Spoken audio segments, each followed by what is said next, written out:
Impian sopir ban buka rental mobil pupus, kasus pencurian 10 miliar rupiah diseret ke polisi. Anggun Tias, sopir ban Jateng cabang Wonogiri, Jawa Tengah, yang menggasak uang 10 miliar rupiah berencana membuka bisnis rental mobil.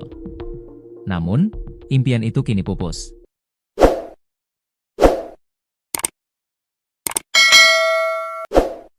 Anggun Tias adalah seorang sopir ban Jateng cabang Wonogiri yang kabur menggunakan mobil operasional kantor membawa uang 10 miliar rupiah.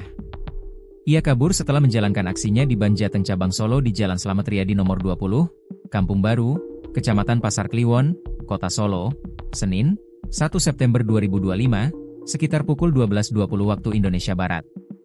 Melansir Tribun News, pelaku sempat membeli sebuah rumah 140 juta rupiah di Padukuhan Pejaten, Kalurahan Giriwungu, Kapanewon Panggang, Kabupaten Gunung Kidul, Yogyakarta dari uang curian.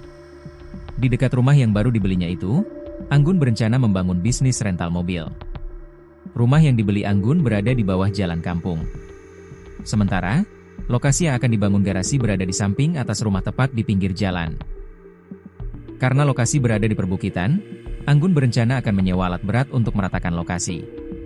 Katanya punya 300 mobil, nanti akan dibangun garasi semaksimal mungkin parkirnya di sini, kata kakak pemilik rumah sebelumnya, Sarwanto, Selasa, 9 September 2025. Sarwanto menuturkan, saat bertemu adiknya, Anggun mengaku bernama Dwi, warga Pandak, Kabupaten Bantul. Lebih lanjut, Sarwanto menjelaskan, adiknya melakukan transaksi jual beli rumah dengan Anggun, berkat perantara orang lain. Jadi, ada warga yang menjadi perantara untuk membeli rumah. Di mana, tersangka ini mengaku kalau dia warga Pandakan, Bantul, dengan nama Dwi, ujarnya. Anggun pun langsung menyetujui harga rumah 140 juta rupiah yang ditawarkan pemilik rumah sebelumnya. Ia bahkan langsung ingin menempati rumah itu di hari yang sama dan sempat melakukan kenduri sesuai tradisi masyarakat setempat. Kemudian, rumah langsung ditempati. Untuk detail pembayaran seperti apa tidak paham.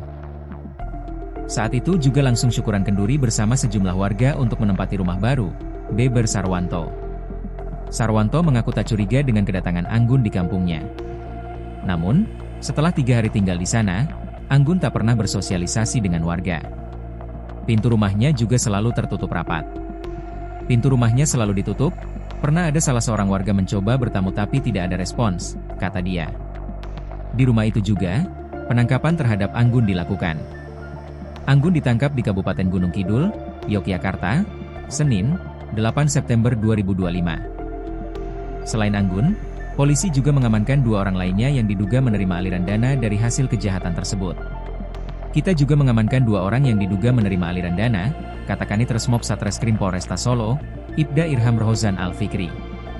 Wakapolresta Surakarta, AKBP Sigit, mengungkapkan Anggun nekat membawa kabur uang 10 miliar rupiah milik ban Jateng cabang Wonogiri lantaran faktor ekonomi. Motifnya karena faktor ekonomi. Dia pusing, lalu ada kesempatan, ujarnya.